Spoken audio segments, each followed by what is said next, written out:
आज की हमारी इस वीडियो का टॉपिक है कि ज़मीन ठेके पर किस तरह लें। ज़मीन ठेके पर लेने के लिए आपको 3 से 4 चीज़ें सबसे पहले नोट करनी है। अगर वो काम ना हो तो आपने ज़मीन ठेके पे नहीं लेनी। नंबर 1, फसलों के रेट बहुत ज़्यादा हैं। ज़ाहिर है ठेकों के भी रेट ज़्यादा होंगे, आपने ठेका नहीं लेना, क्योंकि पाकिस्तान में 1-2 साल ही अच्छा लगता है, फिर 2-3 साल फिर मंदे के लगते हैं।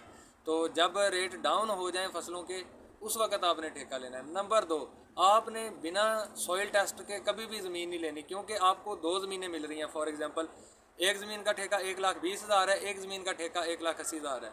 आम टर्म्स में महंगी चीज़ ही अच्छी होती है, लेकिन कभी कभार कम पैसों में भी चीज़ अच्छी मिल रही होती है। अगर आपने 80,000 रुपये वाली ज़मीन ले ली, उसमें फॉस्फोरस आती है, आपकी जो DAP हम इस्तेमाल करते हैं उसमें फॉस्फोरस होती है, वो आपकी 8.3 या 8.5 आती है, 9 से कम आती है। तो आपको 3 से 4 बैग DAP के इस्तेमाल करने पड़ेंगे।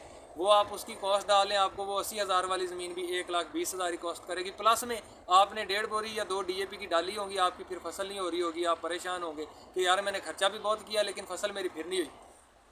उसके बाद आपने ये चीज़ें नोट करनी है, ठीक है। आप जाएं वहाँ पे जो आपने ज़मीन ठेके पे लेनी है, वहाँ पे आप लगी फसलें देखें। अगर फसलें ओके हैं तो सॉइल टेस्ट की ज़रूरत नहीं भी है, आपने फसल ही देखी है ऐसी शानदार खड़ी है, लेकिन सॉइल टेस्ट लाजमी है। पानी का भी करवा लें, लैंड का भी करवा लें, आपको मालिक से बात करने में आसानी होगी।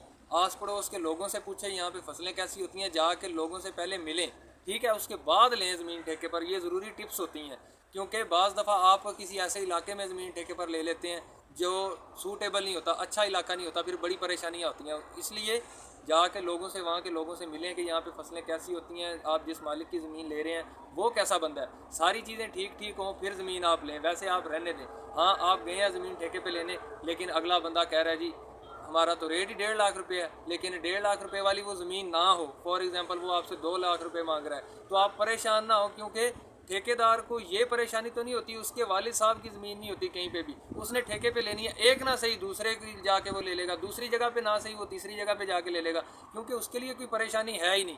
वो बैठ नहीं सकता, किसी एक जगह पे बाउंड नहीं है वो, ठीक है। वो जहाँ जाए उसका दिल करे ज़मीन ले ले। आप घूम फिर के अच्छी ज़मीन लें, ठीक है, क्वालिटी वाली ज़मीन लें। आपकी किसी मालिक के साथ आप बात कर रहे हैं, देखें अगर ज़मीन में ऑर्गेनिक मैटर की कमी है, फास्फोरस की कमी है, पोटाशियम की कमी है, आप ऐसी ज़मीन ले लेते हैं, आप भरपूर खर्चा करके भी नहीं अच्छी क्रॉप ले सकते।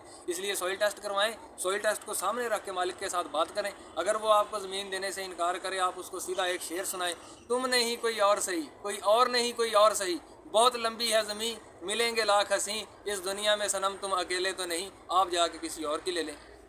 ठीक है, अपना ख्याल रखें। अल्लाह हाफिज़।